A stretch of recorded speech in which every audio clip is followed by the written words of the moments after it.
It's a quiet town, nestled in the heart of Middle America. The kind of place where everyone waves when they pass, where lawns are trimmed and porches are decorated with wind chimes and potted plants. It's the last place you'd expect to find a monster. But one spring day in 2001, Stephen LaChance moved his 3 children into a 2-story craftsman home on North Christina Avenue in Union, Missouri. It was supposed to be a fresh start. More space, a good neighborhood, a place to heal. Instead, within just 13 days, he was gone, fleeing in the middle of the night from something he couldn't explain, something that didn't want him or his children there. They call it the Screaming House. Welcome back to Hauntings and Happenings. I'm Casey, and in today's episode, we're exploring one of the most disturbing and emotionally layered paranormal cases I've ever read about: the Union Screaming House.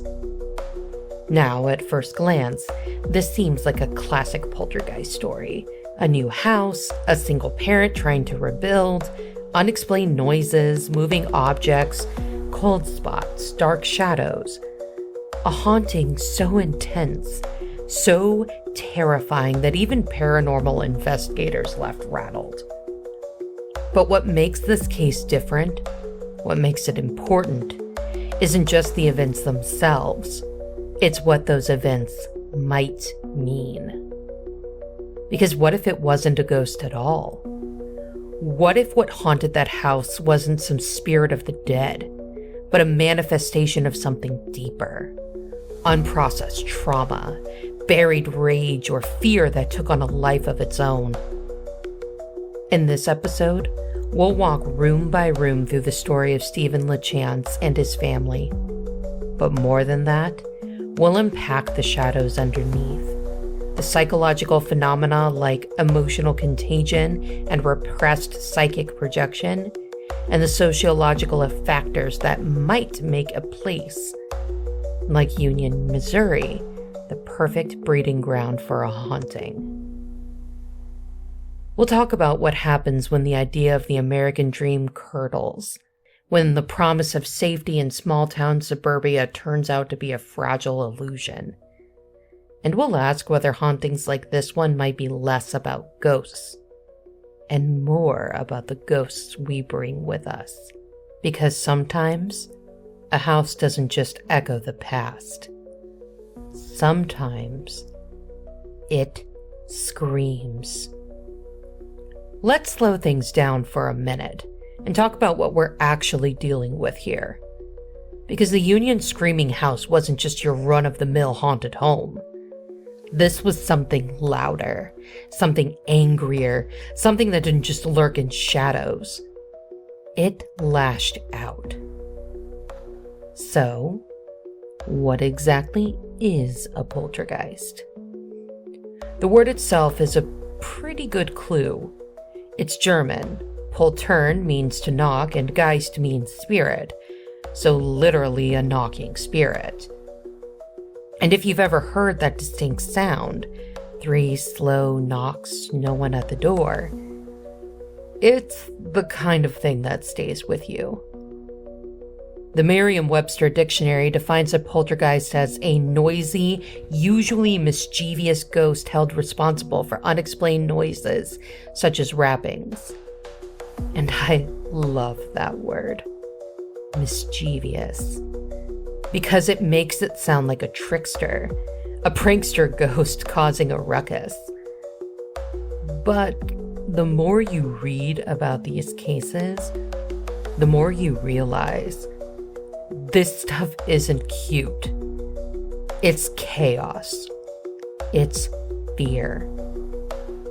The Center of Intelligence, in their article Understanding Poltergeists, Meaning, Signs, and Stories, describes poltergeists as entities that often aren't seen, but are definitely felt. Loud bangs, doors slamming, objects flying across the room, and sometimes something touches you, pushes you, scratches you. And it's not just folklore. According to Encyclopedia Britannica, poltergeist activity is usually centered around one person, often an adolescent, and tends to be sporadic, intense, and unpredictable. What I find really interesting is that in many ways, and in many cases, the chaos stops when strangers come around. As if whatever this force is, it knows it's being watched. That's spooky enough, but here's where things get downright psychological. Some researchers believe poltergeists aren't spirits at all. They're projections, externalized emotional energy. In their article for Center of Excellence, the authors suggest that poltergeist activity may actually be linked to a living person experiencing extreme internal stress. They describe it as a kind of psychic discharge, an involuntary release of energy from someone going through emotional or psychological trauma. I want to pause on that for a second, because if that's true, then a poltergeist isn't haunting us. We're haunting ourselves. The idea is echoed by Chris and Sheila Kant in their piece, Ghost, Spirit, Wraith, Poltergeist, or Phantom. They write, ghost-like activity is referred to as haunting, while poltergeist-like activity is called disturbance. A ghost is typically attached to a specific object or location, while a poltergeist can be linked to multiple objects and locations, or may not be attached to anything at all. So while ghosts might linger out of grief or unfinished business, poltergeists might just erupt, born out of turmoil rather than death. That actually tracks with a lot of the famous cases. Take the Seaford poltergeist, for example, a case that partially inspired the Poltergeist film in 1982. It focused on the Herman family in New York, where bottles popped their caps, objects flew through the air, and furniture moved unprovoked. The entire family was under stress, and the activity seemed to focus around their adolescent son. That pattern has shown up again and again. And that brings us right back to Union, Missouri. Because in the case of the Screaming House, Stephen LaChance wasn't just dealing with flickering lights and spooky shadows. He was raising 3 children alone. He just left a difficult living situation. He was trying to rebuild to find safety, and instead, his house screamed back at him. So whether you believe in spirits and psychic energy, or in the mind's ability to push beyond the physical, poltergeists are more than just ghost stories. They're a mirror. And sometimes, when the pressure gets too high, that mirror doesn't just crack. It explodes. Let's go back to the beginning. The year is 2001.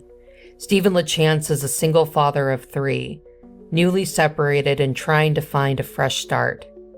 He's offered a rental at 809 North Christina Avenue, a modest white house with soft blue trim and a wide, inviting porch.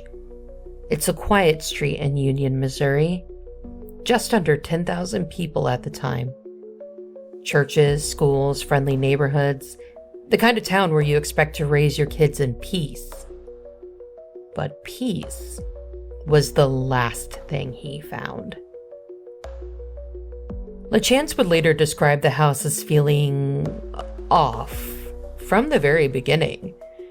It was cold in a way that went beyond temperature, he said in his memoir, The Uninvited. It felt like the house was watching us. That idea that a house could be aware of you, that stayed with me. It's such a subtle, creeping kind of fear. One you can't prove, but can't shake either. And then things started to happen.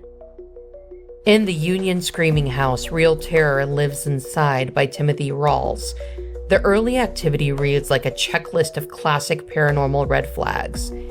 Doors would slam without warning, lights turned on and off, Stephen's children reported being touched, and one saw a dark figure standing at the end of the hallway. But this is where the case takes a turn. The activity didn't build. It escalated like it was already in motion before they arrived. Voices screamed from empty rooms. Heavy footsteps echoed in the attic.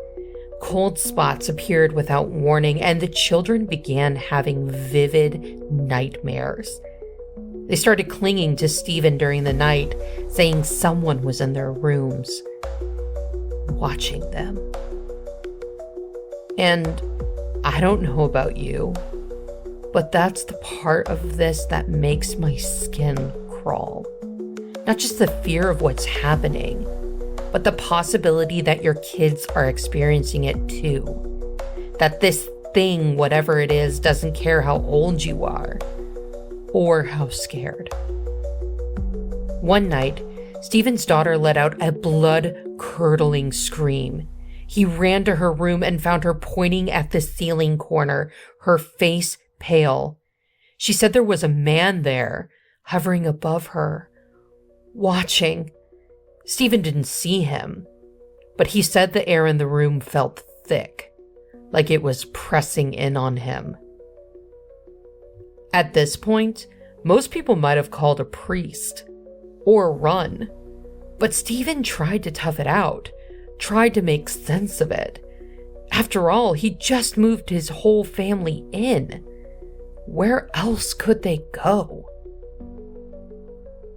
But the house kept pushing.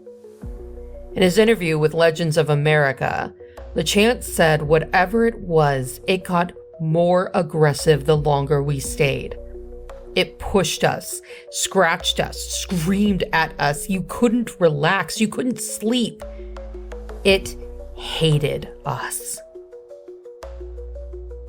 Within just 13 days, Stephen fled the house with his children in the middle of the night. They left behind furniture, toys, food in the cabinets, whatever was happening inside that house. It wasn't worth risking their sanity or their lives. And honestly, I can't blame him. I've read a lot of ghost stories. I've heard a lot of claims. But there's something about the escalation in this case that makes me deeply uneasy. Not just because of what might be in that house, but because of what it suggests. That maybe, just maybe, hauntings like this can happen anywhere. That something could crack reality just enough to let something else through. What unsettles me most is this: the question of validity. The eyewitness testimony in this case isn't just one man's word. It includes investigators, friends, clergy. According to The Hauntings Continue by Llewellyn Worldwide, multiple witnesses reported being scratched, bitten, or overwhelmed by nausea and dizziness while inside the home. Some had equipment fail. One was hospitalized after a visit. Are all these people lying? Hallucinating? Caught in mass hysteria? Maybe. Maybe not. But what's clear is this: the experience was real to them. And in the world of hauntings, sometimes that's all it takes for a house to become infamous. Stephen would go on to revisit the home, over and over, trying to make sense of what happened. And every time the activity returned, louder, more violent, more pointed. One investigator reported being thrown across a room. A priest attempted a blessing and left shaken. saying he felt watched the entire time. In a later interview, LaChance reflected on the long-term psychological toll of this experience. In the article, The Union Screaming House, The Haunting Continues Long After the Doors Are Shut, from Llewellyn Worldwide, he said, "The experience changes you. It doesn't end when you leave the house. You carry it in your mind, in your dreams, and sometimes you wake up and feel like the house never really let go." That quote stayed with me. Because if the haunting didn't stop when Stephen left the house, what does that say about where the haunting really lives? Even now, years later, the house hasn't been forgotten. And that brings us to our deeper question. Was the house haunted? Or was it reflecting something darker? Because once we begin to explore the psychological landscape of fear, how it spreads, how it builds, how it takes shape, we begin to see the screaming house not just as a location, but as a manifestation. And that's where we go next. We have got to talk about fear. Not the kind you feel when you're watching Hereditary on your couch with popcorn and a dog nearby. I mean real fear. The kind that lives in your body. The kind that climbs into your chest and sits there. The kind that spreads before you even realize you've caught it. Because fear, it turns out, is contagious. In a 2025 article titled Emotional Contagion, The Psychology of Shared Emotions, researchers Liu, Guo, and Tang explain that emotional contagion is the process by which one person's emotions trigger similar emotions in others, often through vocal tone, body posture, facial expressions, and shared environmental cues. But this isn't just a social tic. It's evolutionary. We're wired to mirror fear to survive. If someone in your tribe got scared, you needed to get scared too. And fast. And in a small, emotionally charged environment, like a family home, those signals bounce back and forth like sonar. They amplify. That's exactly what I think happened in the Union Screaming House. When LaChance's daughter saw that figure in the ceiling corner and screamed, her fear wasn't contained. It radiated. It hit Stephen, it hit her brothers. It soaked the walls so that everything from a flickering light bulb to a creaking stair felt like confirmation that they weren't safe. It reminds me of one of the most viscerally unsettling times in my own life. The start of COVID-19. There was this unseen, unpredictable threat creeping through everyday life. You didn't know who had it. You didn't know how your body would respond if you caught it. You didn't even know who you could trust, especially when conspiracy and misinformation swirled around vaccines and safety precautions. The fear wasn't always logical, but it was always real. And the way it spread, it felt viral in more ways than one. In their 2023 study, Threat Appraisal, Emotional Contagion, and the Fear of COVID-19, Prince and Kim point out that fear becomes especially contagious when a threat is both unknown and uncontrollable. That's what activates mass anxiety. And I think that's what turned the Screaming House into such a nightmare. It wasn't just haunted. It was unstable. And everyone inside felt it. that psychological instability is at the heart of what Huron and Leith call haunted people syndrome. In their 2022 case study, they explain that some people are more prone to experiencing and amplifying paranormal phenomenon due to what they call transliminality. It's a trait associated with creative thinking, sensitivity to sensory input, vivid mental imagery, and emotional openness. People with high transliminality are more likely to notice subtle changes in their environment, creaks, temperature drops, flickering shadows.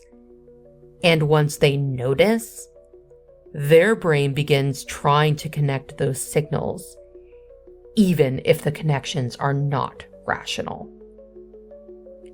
If someone's stressing or grieving or under pressure, that process gets magnified. Fear doesn't just happen to them. It spirals. It feeds itself. Huron and Leith describe a kind of feedback loop. Initial anomalous experiences may trigger psychological reactions like fear and anxiety, which then increase sensitivity to further anomalous cues, whether internal, like anxiety-induced hallucinations, or external, like flickering lights or sounds. The loop creates a reality where the haunting feels constant. And in the screaming house, that really wasn't just psychological. It became physical. The more frightened the family became, the more intense the events. Scratches, bites, screams. And I'll be honest, this terrifies me. Because I've felt that feedback loop before too. I work in a school and sometimes I'm there late, after hours, after dark. There's one hallway, long, empty, lights half off. I'll be walking and suddenly feel watched, like the emptiness is aware of me, like something's hiding just out of reach. I know nothing's there, but my body doesn't believe me. Fear is funny like that. And if it can do that in a school hallway, just imagine what it can do inside a house already cracking under stress. So maybe the screaming house wasn't just amplifying fear. Maybe it was made of it. Let's go a layer deeper. What if the screaming house wasn't haunted by something, but by someone? There's a theory in parapsychology called recurrent spontaneous psychokinesis, or RSPK.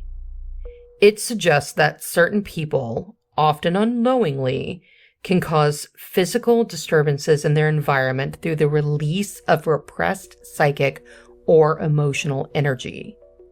In other words, the haunting doesn't come from a ghost. It comes from within.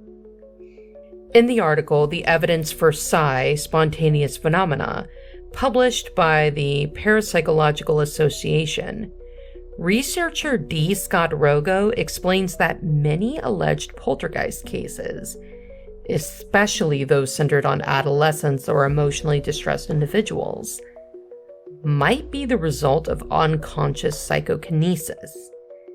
He writes, the agent's unconscious mind may serve as the source of RSPK, triggered by stress, emotional repression, or trauma that cannot be safely expressed in any other way. And that theory doesn't just explain what happens. It explains why it happens. In high-stress environments, abuse, grief, loss, divorce, when the body and mind can't cope, they may externalize that pressure in explosive ways. Think of it like this. Have you ever taken up a soda bottle and just held it in? The pressure builds. You know the moment you open it, everything is going to explode. That's what psychic projection looks like. Only instead of soda, it's rage, guilt, grief. And instead of spilling onto your clothes, it pours into the halls, the floorboards, the air around you. Authors Ventola and Parra describe poltergeist agents as transliminal individuals, people whose inner boundaries between emotion, imagination, and sensation are thin. They may not even know they're distressed, but their environment does. RSPK may act as a form of discharge, enabling the agent to relieve intolerable psychological pressure through paranormal means, albeit unconsciously. That line stuck with me, through paranormal means, because it suggests that sometimes we need a haunting to express what we can't put into words. Now, traditionally, this kind of activity is linked to teens or young adults, those in emotional transition. But in the case of Stephen LaChance, I think we need to look at a different kind of fragility. Parenthood under pressure. He was exhausted, isolated, trying to be strong for his kids, trying to restart his life. And in that silence, under all that weight, what if something in him cracked? In historical profiles and poltergeist research, parapsychologist William Roll reflects on this exact pattern. The psychodynamics of poltergeist agents often mirror the energy patterns of people under sustained psychological repression. The entity acts out what the agent cannot: aggression, rage, grief, sexuality. And that raises the darkest possibility of all. What if the entity wasn't a visitor? What if it was a part of him? The idea isn't just chilling, it's deeply personal. Because, like many of you listening, I've lost people. And when I think about ghosts, about spirits, about poltergeists, I can't help but wrestle with something heavier. You hope the people you love have moved on, that they're at peace, that they found something better. But there's always this tiny ache that maybe they're still here, that something unfinished or angry or unresolved is anchoring them. Or worse, that they're not stuck at all, that we're the ones holding them in place. That our grief, our guilt, our longing is what keeps them near, what gives shape to the footsteps we hear, what whispers their name in the dark. So maybe the screaming house didn't just reflect trauma. Maybe it embodied it. And maybe, just maybe, the loudest ghost in the house was a broken father begging to be heard. By now, we've looked at how fear spreads through a home and how trauma might literally reshape reality. But I want to take a step back and ask a harder question. What if this haunting wasn't just about fear or trauma? What if it was about family? There's a theory in sociology and family psychology that says hauntings, especially poltergeist activity, often emerge in families under extreme stress. When communication breaks down, when emotions are buried, when people can't say what they need to say. Sometimes, something else speaks for them. In a 1991 paper titled Ghosts and Possession in the Family System, therapist Robert D. Meyer makes a chilling observation. Ghosts in the family system often emerge when the emotional truth has been silenced. The haunting becomes a symbolic protest, a way for the system to express conflict that cannot be safely acknowledged.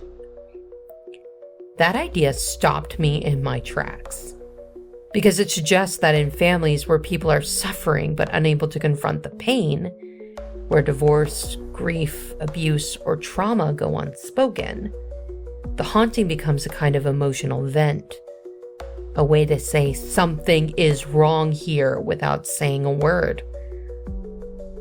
Stephen LaChance was going through one of the most stressful life transitions a person can face.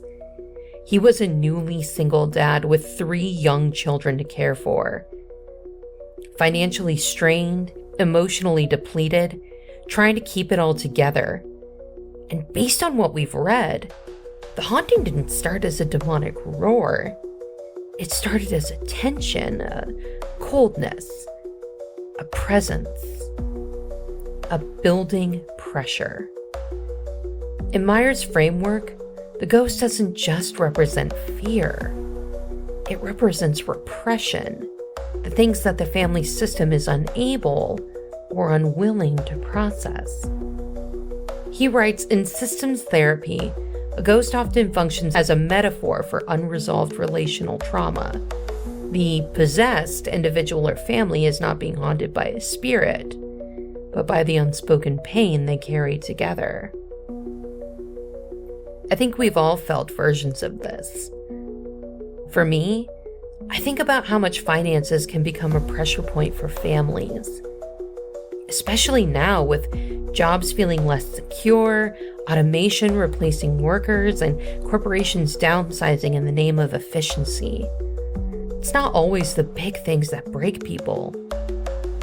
It's the tiny decisions layered on top of survival. One of the most common fights I've heard from couples: someone buys the name brand coffee creamer, the other one wanted generic. It seems silly until you realize that moment it isn't about coffee at all. It's about control. It's about fear. It's about the silent scream that says, "Do you know how close we are to not making it this month?" That kind of tension doesn't just sit at the dinner table. It seeps into the walls, into how people walk, into how they breathe around each other. You feel it in the silences. And when there's no way to let it out, maybe it lets itself out. Now imagine that energy, trapped in 4 walls, with kids, with sleepless nights, with unspoken grief. What if a poltergeist isn't a spirit at all, but a family system breaking down in real time? Even in fiction, we see the metaphor. In The Haunting of Hill House, the ghost isn't just a monster. It's a metaphor for grief. In Hereditary, it's guilt. In The Babadook, it's suppressed mourning. These aren't just horror stories. They're family portraits painted in shadow. The Screaming House feels eerily similar. It wasn't just objects flying or lights flickering. It was intimacy unraveling. Children waking up afraid, a father doubting his sanity, a family running, literally running in the middle of the night just to get away from what they couldn't name. Maybe the house was haunted, but maybe the haunting was a message. And maybe that message was, this family is in pain. Let's talk about place, because the haunting of 809 North Christina Avenue doesn't exist in a vacuum. It exists in Union, Missouri, a small Midwestern town with manicured lawns, wide streets, and porch swings. It's the kind of place people go when they want to feel safe. And for a lot of Americans, especially in the early 2000s, Towns like Union symbolized the dream. Good schools, friendly neighbors, low crime, a fresh start. But what happens when that promise is broken? In the article, The Haunted Spaces of Suburbia, cultural critic Robert McLaughlin argues that suburban communities are often built on a myth, a projection of security that ignores the instability beneath. He writes, the suburban home is a performance. Its wide open yards and cul-de-sacs imply safety. But that safety is often a fragile illusion, one threatened by economic precarity, domestic unrest, and emotional suppression. And that illusion is part of what makes suburban hauntings feel so violating. It's not just the ghosts, it's the betrayal. The creeping realization that the one place you were supposed to feel safe, that house you worked hard for in the town you trusted, is where the nightmare begins. And I've felt betrayed myself. I've always lived in suburban neighborhoods. And there's this deep belief ingrained in you. We are safe here. The lawns are trimmed, the porch lights are warm, the neighbors wave. But I'll admit, shows like Criminal Minds and Without a Trace made me a little paranoid growing up. I'd catch myself thinking, what if there's someone hiding in the bushes? What if they're waiting for me to turn my back on them and unlock my door? One night, I was home alone. It was later, closer to 10. Suddenly, someone knocked on my door. My dogs went crazy, barking like they were being threatened, and I froze. All I could think about were those news stories, people pretending to need help just to get inside your home. I called my husband, heart pounding, to ask if he'd come home early. He hadn't. He was still at work. And I stood there, hand on the phone, and I swore I heard something near the side windows. The dogs reacted too, ears perked, bodies tense. My husband called one of his friends who was a cop. He came to check things out. And it turns out, it was a UPS package. The delivery guy was just running behind for the holidays, but the damage was done. I remember being so embarrassed, but also changed. Because in that moment, I realized I wasn't as safe in my own home as I believed. All it took was a knock at the wrong hour and everything I thought was stable unraveled. That's what haunts people like Stephen LaChance. Not just the supernatural, but the shattering of that illusion. In The People the Suburbs Were Built For Are Gone, Amanda Mull explores how the economic and demographic realities of suburbs have shifted. She writes, suburbs no longer represent permanence or upward mobility.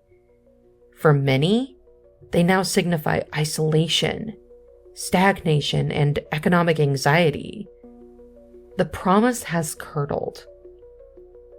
That curdling, that slow collapse of the dream, it's the perfect breeding ground for fear, for shame, for stories that echo through empty cul-de-sacs.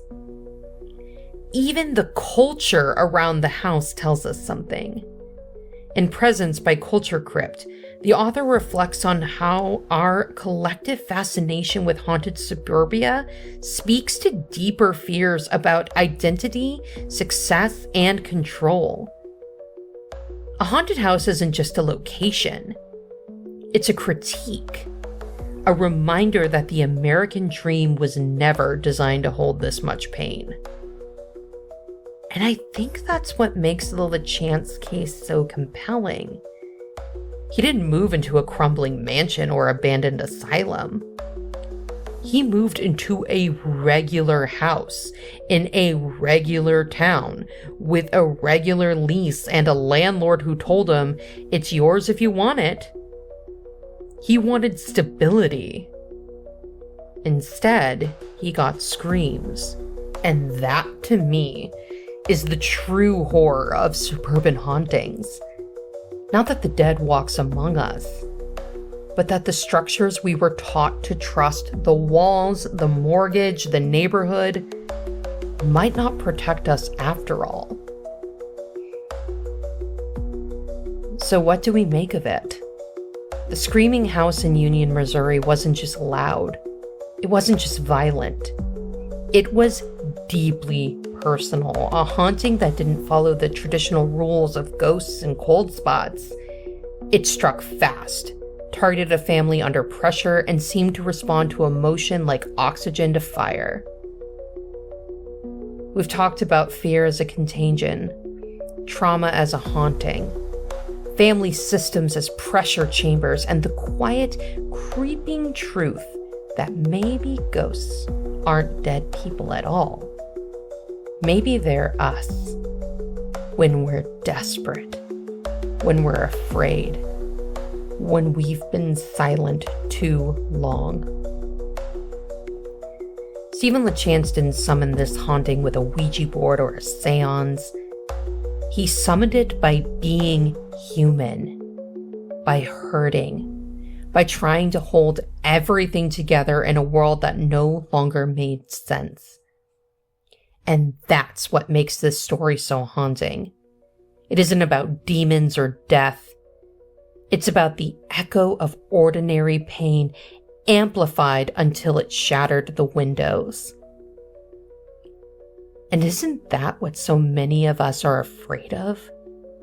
That our pain will outgrow our bodies? That it will fill the room? That it will leave claw marks on the walls and no one will believe us?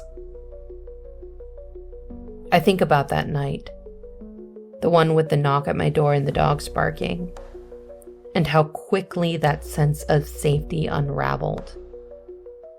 And I wasn't dealing with the paranormal. I was dealing with the possibility of it. And the possibility was enough to undo me. Because fear doesn't need proof. It just needs a crack in the story you tell yourself. The screaming house reminds us that the scariest ghosts aren't always tethered to death. They're tethered to the unspoken, the rage we swallow, the grief we repress, the guilt we pass down without realizing it. So maybe the question isn't what haunted Stephen LaChance. Maybe it's what do we carry in our own homes? What's hiding behind our closed doors? And when we scream, who or what is screaming back?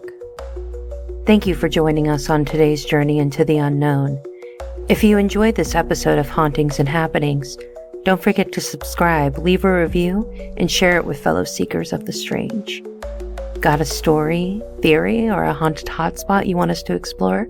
Reach out to us at our email, hauntingsandhappenings@gmail.com, and you might just hear it in a future episode. Remember, the world is full of mysteries waiting to be uncovered, and together, we'll keep searching. Until next time, stay curious, stay cautious, stay spooky, and of course, keep it weird.